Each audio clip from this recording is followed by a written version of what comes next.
कबही तू कट्ठा बेच देबो तोरा लागे भरना अपन खेत देबो कबही तू कट्ठा बेच देबो तोरा लागे अपन भरना खेत देबो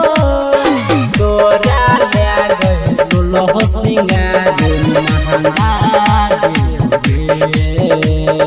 अच्छा आ पेन्हा के दिल्ली वाला लहंगा तोरा महंगा न देबोगे आ पेन्हा के दिल्ली वाला लहंगा तोरा मदबनी न देबोगे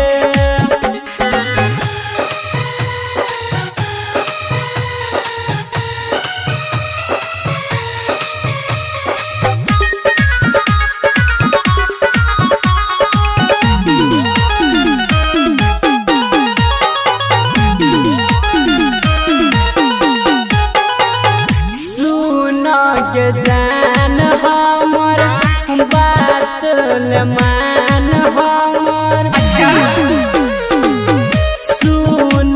के जान हमर बात ले मान हमर गई तोरा सब की न देबो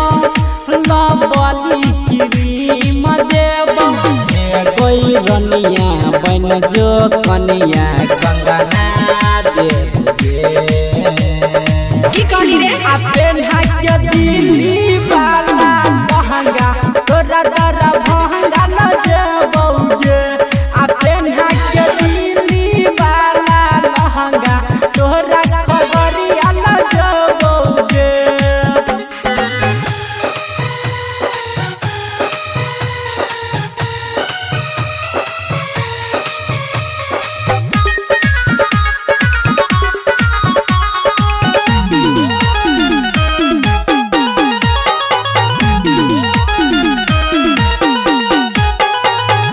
के ना समझाइयोगे के ना हम बताइयोगे अच्छा के ना समझाइयोगे के ना हम बताइयोगे चुटकी के काम हमर रमन जी नाम हमर रणधीर मामा कहौ धीरज लहंगा देबे की कहली रे आ